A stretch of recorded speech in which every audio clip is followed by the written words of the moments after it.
શું તમે ક્યારેય વિચાર્યું છે કે 7 સમંદર પાર અમેરિકાની ધરતી પર જ્યારે કોઈ ભારતીય ભગવદ્ ગીતાના શ્લોકો સાથે શપથ લે ત્યારે ત્યાંના રાજકારણમાં કેવો સન્નાટો છવાઈ જતો હશે? શું ન્યૂ જર્સીના સૌથી મોટા શહેર ગણાતા જર્સી સિટીમાં અત્યારે એક એવી શક્તિશાળી રાજકીય ક્રાંતિ આવી છે જેણે ગોરાઓના ગઢમાં ભારતનો ડંકો વગાડી દીધો છે? એક એવી મહિલા જે 18 વર્ષ પહેલા ભારતથી ખાલી હાથે ગઈ હતી અને આજે તે આખા શહેરની કિસ્મત બદલવા જઈ રહી છે. તેની સાથે એક એવો યુવાન પણ જોડાયો છે જેણે વ્હાઇટ હાઉસમાં બેસીને દુનિયા ચલાવી છે. આ બંને ભારતીયોએ ભગવદ્ ગીતા પર હાથ રાખીને એવા કયા શપથ લીધા છે જેનાથી અમેરિકાના સ્થાપિત હિતો અત્યારે ફફડી રહ્યા છે? આ ઐતિહાસિક અને ગૌરવશાળી ઘટના પાછળનું અસલી રહસ્ય શું છે તે જાણવા માટે આ વિડીયોને અંત સુધી જોતા રહેજો.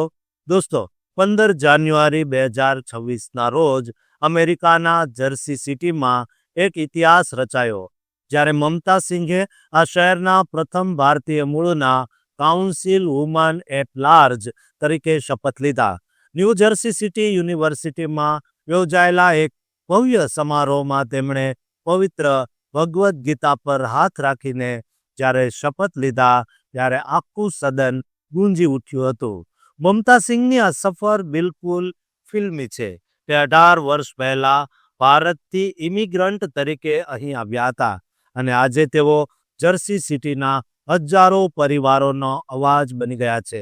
તેમણે જેસી ફેમિલીઝ નામની સંસ્થા બનાવી છે જે આજે શહેરની સૌથી મોટી બિન નફાકારક સંસ્થા છે. તેમણે હંમેશા મધ્યમ વર્ગના પરિવારો માટે પરવડે તેવા મકાનો અને ટેક્સમાં સ્થિરતા માટે અવાજ ઉઠાવ્યો છે.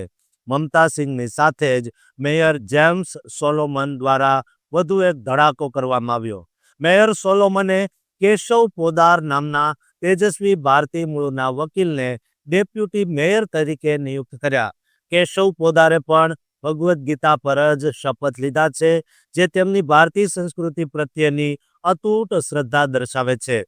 કેશવ પોદાર કોઈ સામાન્ય વ્યક્તિ નથી. તેઓ એલ લો સ્કૂલના ગ્રેજ્યુએટ છે અને બાઇડેન હેરિસ વ્હાઇટ હાઉસમાં આર્થિક નીતિના સલાહકાર રહી ચૂક્યા છે. તેમણે અમેરિકાના નાયબ રાષ્ટ્રપતિ કમલા હેરિસ સાથે પણ કામ કર્યું છે.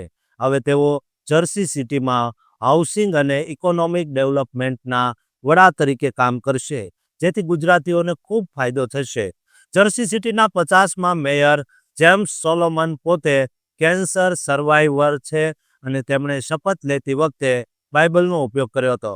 પરંતુ તેમની આખી ટીમમાં ભારતીયોનો જે દબદબો જોવા મળ્યો છે તે ખરેખર અદ્ભુત છે. મમતા સિંહનો કાર્યકાળ 31મી ડિસેમ્બર 2029 સુધી રહેશે અને આ સમય દરમિયાન તેઓ મિલકત વેરો સ્થિર રાખવા અને યુવા મનોરંજનના સાધનો વધારવા પર ભાર મૂકશે.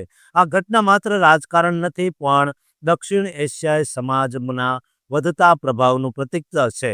સેનેટર એન્ડી કિમ દ્વારા જ્યારે આ શપથ લેવડાવવામાં આવ્યા ત્યારે ત્યાં ઉપસ્થિત રવિ ભલ્લા અને રાજ મુખર્જી જેવા નેતાઓએ પણ આ ક્ષણને ઐતિહાસિક ગણાવી હતી. જર્સી સિટીમાં અત્યારે રહેણાંકની સમસ્યા ખૂબ મોટી છે અને કેશવ પોદારે વચન આપ્યું છે કે તેઓ કામદાર વર્ગને પોસાય તેવા મકાનો અપાવવા માટે લડશે. જોકે સ્થાનિક સ્તરે આ રાજકીય નિમણૂકોને લઈને ઘણી ચર્ચાઓ પણ ચાલી રહી છે. કેટલાક લોકો આને માત્ર વોટ બેંકનું રાજકારણ કહી રહ્યા છે તો કેટલાક લોકો આને ડેવિડ વર્સિસ ગાલિયાથ જેવો જંગ ગણાવી રહ્યા છે. કારણ કે મમતા સિંઘે કોઈ મોટા ફંડ વગર લોકોના સમર્થનથી આ જીત મેળવી છે.